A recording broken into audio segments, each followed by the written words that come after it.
শুধু আজকে বৃষ্টি হয়, বছরে আর কোনোদিন বৃষ্টি হয় না? মাশাআল্লাহ।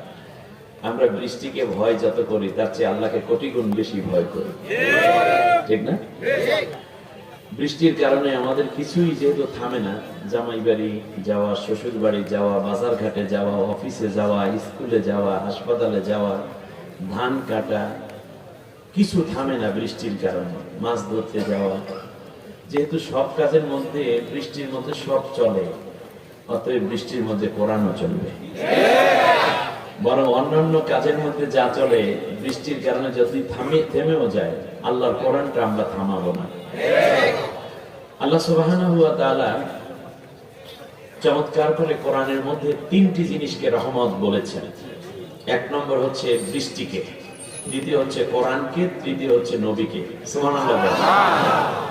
আল্লাহ সুবহানাহু ওয়া তাআলা বলছেন, হুয়াল্লাযী আনজালা মিনাস সামাঈ রাহমা, আমি সেই আল্লাহ যে আল্লাহ আসমান থেকে রহমত নাজিল করি। সুবহানাল্লাহ। তাহলে সেটা কি বোঝা যায়? রহমত নাজিল মানে কি নাজিল হয়? বৃষ্টি নাজিল হয়। দ্বিতীয়বারে আল্লাহ তাআলা বলছেন, এই কোরআন হচ্ছে হাদা হুদা ওয়া রাহমাতা ওয়া বুশরা লিল মুসলিমিন। কোরআন হচ্ছে হেদায়েত, কোরআন রহমত এবং মুমিনদের জন্য, মুসলিমদের জন্য জান্নাতের সুসংবাদ। তাহলে আল্লাহ কোরআনকে কি বলেছেন? হেদায়েত এবং রহমত বলেছেন। আর তৃতীয়বারে আল্লাহ তাআলা নবীকে বলেছেন, ওমা আরসালনাকা ইল্লা রাহমাতাল লিল আলামিন।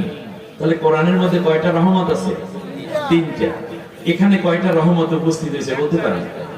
এখানে যদি শুধু কোরআনের মাহফিল হতো তাহলে আমরা একটা রহমত পেতাম। তো বৃষ্টি আসার কারণে রহমত কয়টা হয়েছে? তাহলে আমাদের ডাবল খুশি হবেন নাকি মনটা খারাপ করবেন? ডাবল খুশি। শয়তান বলতেছে যে সারছে, মাহফিল করলায়, এই দেখো যে ডক্টর শফিকুল ইসলাম মাসুদ আসবে, তা বৃষ্টিতে দেখো ওদের মাহফিল মনে হয় সফল হয় নাই, আল্লাহ পছন্দ করে নাই। কিন্তু ওরা জানে না যে আল্লাহ ডাবল খুশি হয়ে গেছে।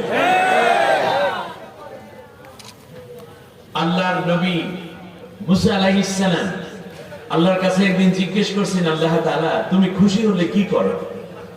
আল্লাহ রাব্বুল আলামিন বলছেন, আমি খুশি হলে বৃষ্টি নাজিল করি। সুবহানাল্লাহ। তাহলে বোঝা যায় আজকের আয়োজনের উপর আল্লাহ খুশি আছেন। কিন্তু বৃষ্টি হওয়ার কথা না, কিন্তু বৃষ্টিটা আসলো মানে কি হয়ে আসলো? রহমত। আল্লাহর রহমত, আল্লাহর খুশি হয়ে আছে। আপনারা খুশি না বেজার? রাইট।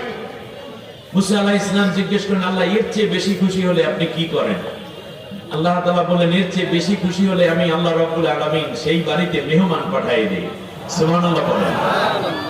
আল্লাহ রাব্বুল আলামিনের পয়গম্বর মুসা আলাইহিস সালাম জিজ্ঞেস করেন, আল্লাহ আপনি যদি সবচেয়ে বেশি খুশি হন তখন কি